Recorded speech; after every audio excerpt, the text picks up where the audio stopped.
So we will be actually discussing about how to create a mask and kind of thing. There are two things that we have discussed previously. So I have opened an architecture template, and you will have to use the masking and option, masking and site option. Then you will have an in-place mask option. Just click on this close. If you want to name it something like a arc shape building, give a name for it, arc shape building. Okay, the next thing is you will have to create a reference plane. Okay, and you will have to name it. For example, I'm writing it as RP.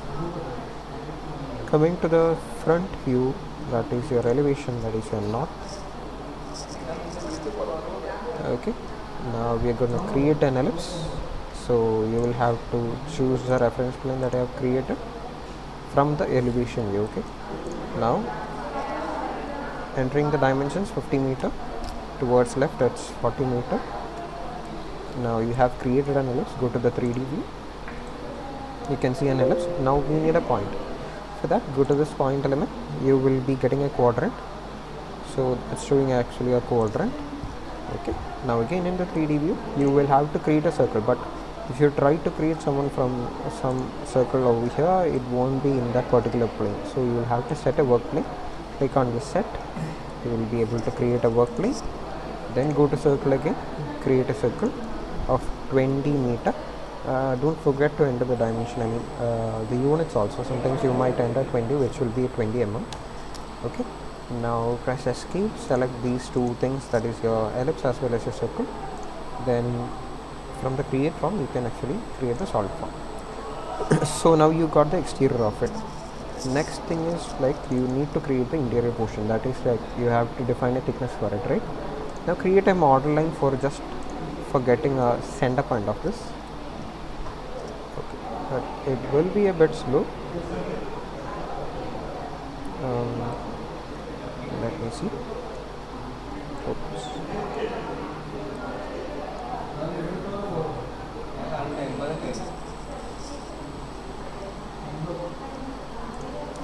Okay, now again repeat the same steps. Go to this ellipse option.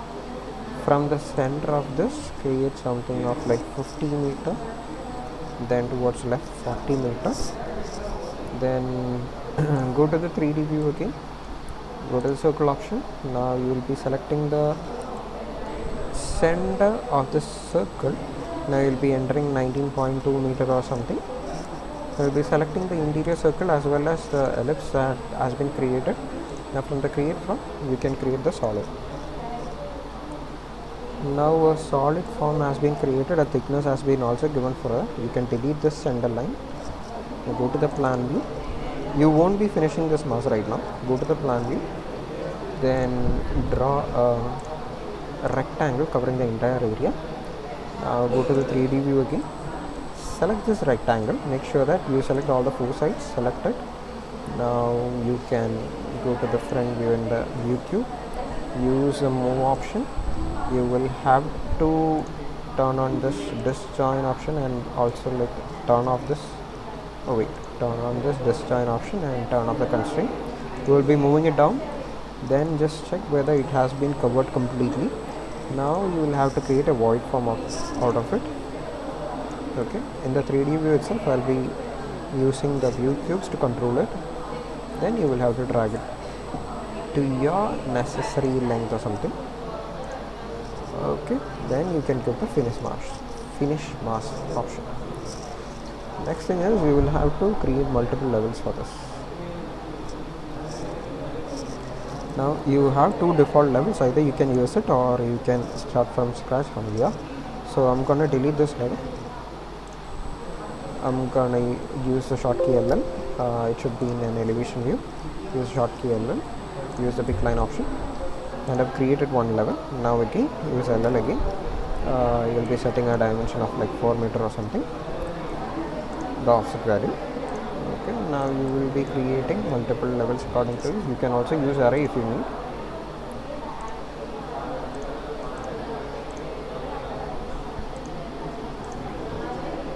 Okay, I'm creating one more reference level, one more level towards the bottom portion of this.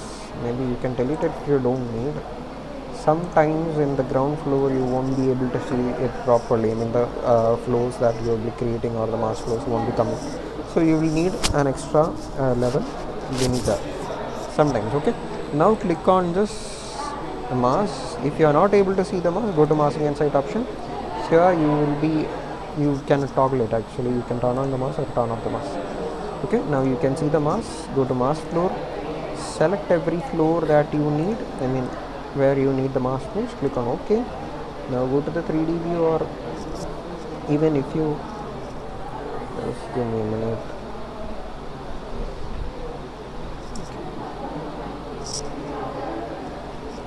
See, if you hide this mask right now, you can see, let me see, go to the 3D view.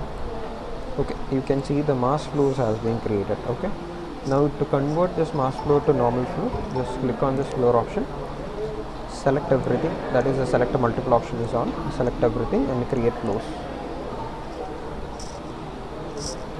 Now you have created the actual floors also. See, now what's next? To create the curtain system, right?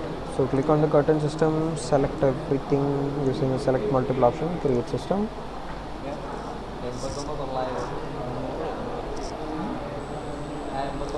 Now the curtain system has also been created. Now you can turn off the mask option. Now if you want to control the curtain system, you use you can use a filter to select the curtain system, and you can change the numbers in grid 1 as well as grid 2. So grid 2 might take some time in loading. Make sure that you won't be setting it to like a rendered view or something, because it would take time. And also if it's always advisable to create sheets, maybe like giving a 3D view, section view, elevation view of this, so that would give more clarity to what you're creating. Okay, so this is all about like creating the arc shape building.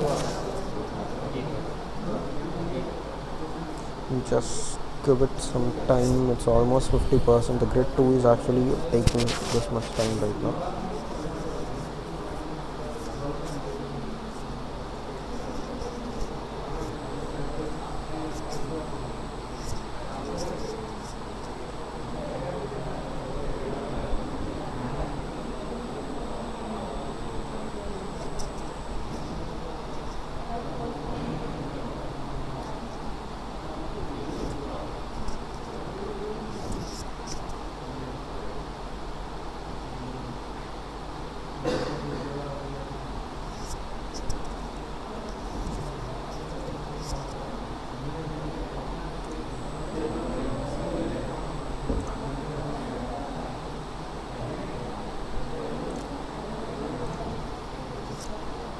So this is it about the arc shape building.